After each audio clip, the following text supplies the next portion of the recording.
رب اشرح لي صدري ويسر لي أمري واحلل عقدة من لساني يفقهوا قولي اللهم صل على سيدنا ومولانا محمد وعلى آله وصحبه وبارك وسلم الصلاة والسلام عليك يا سيدي يا رسول الله وعلى آلك وأصحابك يا نور الله أعوذ بالله من الشيطان الرجيم بسم الله الرحمن الرحيم وننزل من القرآن ما هو شفاء ورحمة للمؤمنين ولا يزيد الظالمين إلا خسارا صدق الله العظيم۔ اور ہم قرآن میں وہ چیز نازل فرماتے ہیں جو مومنین کے لیے شفا اور رحمت ہے اور ظالموں کے لیے سوا نقصان کے اور کچھ زیادتی نہیں ہوتی ہے۔ سورہ بنی اسرائیل کی آیت نمبر 82 جس میں اللہ تبارک و تعالیٰ نے قرآن مجید برہان رشید کے بارے میں ارشاد فرمایا کہ قرآن کو ہم نے مومنوں کے لیے شفا بنا کر قرآن مجید برہان رشید ایسی کتاب ہے جس میں اللہ تبارک و تعالیٰ نے انسانوں کی روحانی اور جسمانی امراض کے لیے شفا رکھی ہے۔ انسان میں دو قسم کی مرضیں پائی جاتی ہیں، ایک جسمانی مرضیں ہیں اور ایک روحانی مرضیں ہیں۔ قرآن جسمانی بیماریوں سے بھی شفا دیتا ہے اور روحانی بیماریوں سے بھی شفا دیتا ہے۔ سبحان اللہ، بے شک۔ روحانی بیماری انسان کی کیا ہے؟ غلط عقائد اور غلط اعمال، برے اعمال اور برے عقائد، یہ انسان کی روحانی بیماری ہے جو اندر کی پائی جاتی ہے۔ باطل عقیدہ، کفر کا عقیدہ، بت پرستی کا عقیدہ، ہر وہ عقیدہ جو توحید و رسالت کے خلاف ہو اس کو، یہ اندر کی، یہ عقائد کی بیماری ہے۔ اور قرآن مجید برہان رشید ان باطل عقائد کے رد میں اللہ تبارک و تعالیٰ نے قرآن پاک میں دلائل دی ہے، توحید کے دلائل دی ہے، رسالت کے دلائل دی ہے۔ لہذا قرآن مجید برہان رشید عقائد فاسد کے لیے بھی یہ شفا ہے، اور اس کے علاوہ اعمال فاسد، برے اعمال، انسان جو برے اعمال کرتا ہے، زنا ہے، شراب پینا، جوا کھیلنا اور ہر قسم کا گناہ جو انسان کرتا ہے، قرآن مجید قرآن رشید انسان کو ان گناہوں سے بھی بچاتا ہے۔ شراب ہے، شراب کے بارے میں انسان کو بتایا کہ شراب تمہارے لیے یہ اتنا بڑا گناہ، یا ایھا الذین آمنوا انما الخمر والمیسر والانصاب والازلام رجس من عمل الشیطان فاجتنبوہ لعلکم تفلحون۔ کہا اے ایمان والو، یقیناً شراب، جوا اور یہ بت اور بانسے، یہ ساری چیزیں جو ہے یہ ناپاک اور شیطانی مال میں سے، فاجتنبوہ، لہذا تم اپنے آپ کو بچا لو، لعلکم تفلحون، تم کامیاب ہو جاؤ۔ اسی طرح ہر بیماری، غیبت ہے، جھوٹ ہے، چغلی ہے، تکبر ہے، یہ ساری چیزیں جو ہے یہ انسان کے اندر کی بیماریاں ہیں۔ قرآن مجید برہان رشید ان بیماریوں کے نشاندہی بھی کرتا ہے اور ان بیماریوں سے بچنے کے طریقے بھی بتاتا ہے۔ لہذا قرآن مجید برہان رشید جو ہے روحانی بیماری بھی اس طرح اللہ نے اس کو شفا بنا کر بھیجا کہ یہ انسان کو ان بیماریوں سے بچاتا ہے۔ اور جسمانی بیماریاں جتنی بھی اللہ تبارک و تعالیٰ نے اس کائنات میں بیماریاں بھیجی ہیں، اللہ نے ان کا علاج بھی اللہ نے اپنے مقدس اور ناریب قرآن میں بیان فرما دیا۔ آج سائنس اس بات کی تحقیق ہے، بلکہ سائنس اس بات پر پہنچی ہے، آج کینسر کا علاج بھی قرآن کی تلاوت سے ہو جا رہا ہے۔ کئی لوگوں کو، ہزاروں لوگوں نے شفا پائی ہے، اور یہ عام ریکارڈ ہے کہ قرآن مجید میں سورہ رحمان کو اگر کوئی بندہ صبح سویرے اٹھے اور قرآن سورہ یاسین کی تلاوت جو ہے وہ لگا کر رکھ دے اور اس کو بیٹھ کر سنے تو اس سورہ مبارکہ کی ایسی شعائیں نکلتی ہیں کہ جو کینسر کی بیماری کو ختم کر دے. اس سے کئی لوگوں نے شفا حاصل کی ہے. قرآن مجید برہان رشید کے اللہ تبارک و تعالیٰ نے اس مقدس اور ناریب کتاب قرآن مجید برہان رشید میں اللہ تبارک و تعالیٰ نے ہر بیماری کا علاج رکھا ہے.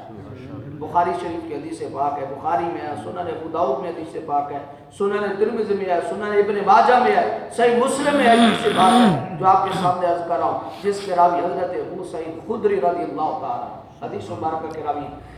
آپ فرماتے ہیں نبی کریم صلی اللہ علیہ وسلم کے بعد صاحب عرب کے کسی قبیلہ میں گئے اور اس قبیلہ کے لوگوں نے ان کی ضیافت نہیں کی. جب گئے تو انہوں نے ان کو کھانا نہیں دیا، دعوت نہیں کی. تو اسی دوران اس قبیلے کے سردار کو بچھو نے ڈنک مار دیا.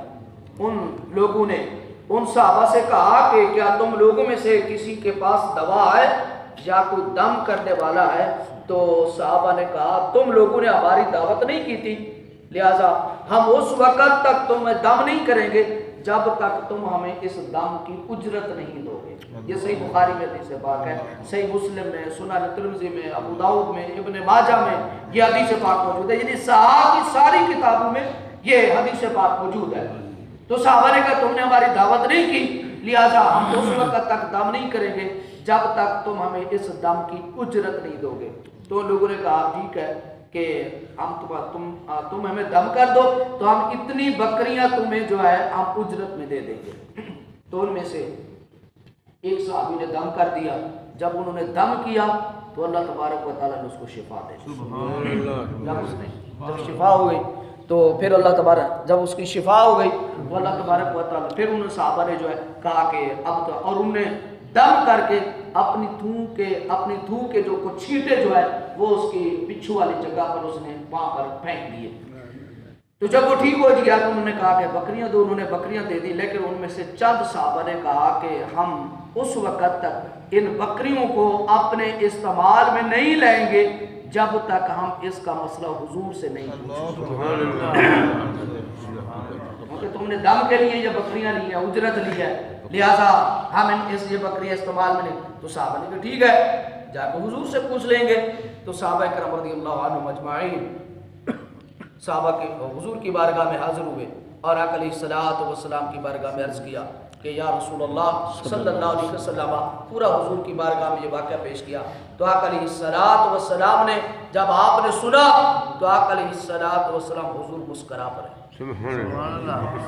صحابہ نے بتایا کہ حضور مسکرا پڑے اور حضور نے فرمایا کہ تمہیں یہ دم کس نے بتایا تھا؟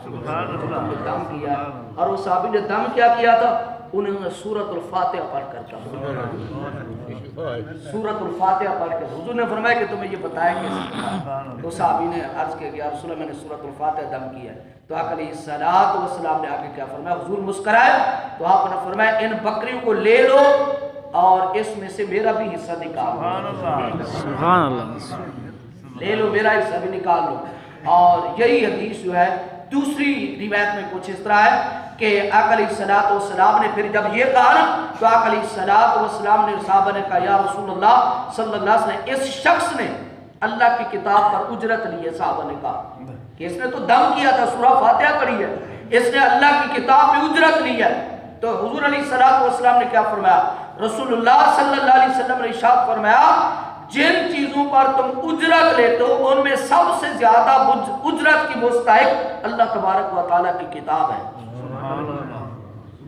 لہذا ثابت ہوا اگر کوئی دم کرتا ہے اور دم سے اگر وہ پیسے لیتا ہے، اگر وہ لے لیتا ہے تو اس کے لیے وہ حرام نہیں ہوتے ہیں. یہ حدیث سے ثابت ہے. لیکن جو ہے نا صحابہ نے تو اجرت طے کر لی تھی. ثابت ہوا طے کرنا بھی یہ ثابت ہے. اور پھر حضور نے خود فرمایا کہ تم جو اجرت لیتے ہو سب سے بہترین اجرت جو ہے وہ اللہ کی کتاب ہے. لیکن علماء نے پھر بھی کہا ہے کہ یہ جو دم ہے، یہ تویز ہے، یہ داغا ہے، اس کو انسان جو ہے اس کو اپنا پیشہ نہ بنا لے، اس کو اپنا پیشہ نہ بنا لے.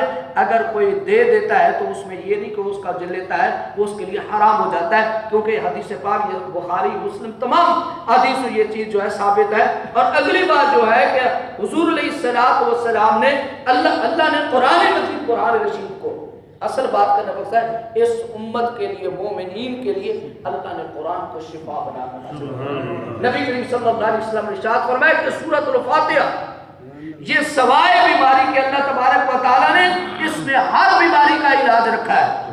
اور دوسری حدیث پاک حضرت جابر ام المومنین حضرت جابر رضی اللہ عنہ بیان کرتے ہیں نبی کریم صلی اللہ علیہ وسلم آقا علیہ السلام جو ہے آپ سورۃ الفلق اور سورۃ الناس حضور ان کو پڑھ کر صحابہ کرام کو حضور جو ہے بچوں کو دم فرماتے تھے، اور حضور رات کو سوتے ہوئے آقا علیہ السلام ان صورتوں کو پڑھ کر حضور اپنے ہاتھوں پر پھونک کر اپنے پورے جسم پر پھیر لیتے تھے۔ جو بندہ سورۃ الفلق اور سورۃ الناس کو پڑھ کر اپنے جسم کے اوپر دم کر لیتا ہے، اللہ تبارک و تعالیٰ اس کو ہر قسم کے جنات اور شیاطین کے اللہ تبارک و تعالیٰ اس کے ہر قسم کے وار سے محفوظ فرما دیتا ہے۔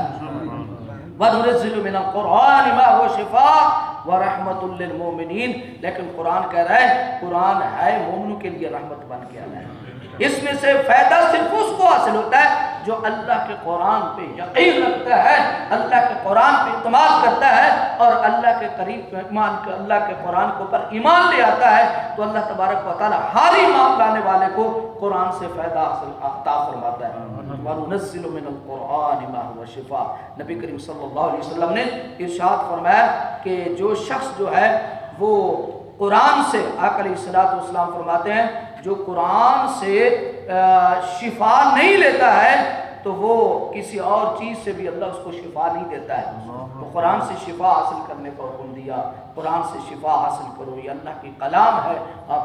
محی الدین ابن عربی اپنے وقت کے بہت بڑے بزرگ ہیں، تو ان کی خدمت میں ایک شخص آیا کہنے لگا مجھے فلاں بیماری ہے دم کر دیں، تو انہوں نے کچھ پڑھ کے دم کر دیا، تو وہاں پر اس وقت کا جو زمانے کا حکیم تھا بہت بڑا ان کی خدمت میں بیٹھا ہوا تھا، تو اس نے کہا کہ جناب اس بیماری کا علاج میری زندگی گزر گئی لیکن میں اس بیماری کا علاج نہیں دریافت کر سکا، اور آپ نے پھونک مار کر اس کو فارغ کر دیا۔ جب اس شخص نے یہ کہا تو محی الدین ابن عربی نے اس کو کہا گدھے، جب اس نے گدھے کہا تو اس کے جسم سے پسینہ نکلنا شروع ہو گیا۔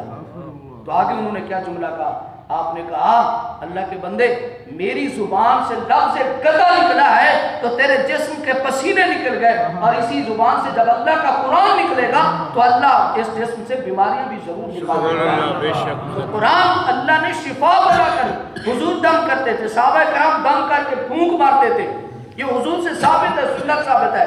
انشاءاللہ مزید اس میں ہم کل اس میں مزید تفصیل کے ساتھ پڑھیں گے۔ تو قرآن پاک سے شفا حاصل کرنا یہ صحابہ کرام کی سنت ہے، اور حضور نے اس امت کو درس دیا۔ آج بھی لوگ جب ڈاکٹروں سے فارغ ہو کر جاتے ہیں تو پھر آخر میں وہ یہی کہتے ہیں، اور ڈاکٹر بھی یہی کہتا ہے۔ یہ پچھلے دنوں میرے پاس ایک بہن کا ایک مائی صاحب آئی، اس نے کہا جی میری اتنی بیماری ہے، ڈاکٹروں نے ڈاکٹروں نے کہا کہ جاؤ یہاں کہیں سے کسی سے جا کر دم کرو، وگرنہ دوائیوں میں تمہارا علاج نہیں ہوتا ہے۔ اللہ نے اپنے قرآن میں یہ صفت رکھی ہے، اللہ نے قرآن کے اندر یہ معجزہ رکھا ہے کہ قرآن اللہ نے ہر بیماری کے لیے شفا نازل فرمایا ہے۔ اللہ پاک ہمیں عمل کی توفیق عطا فرمائے، آمین۔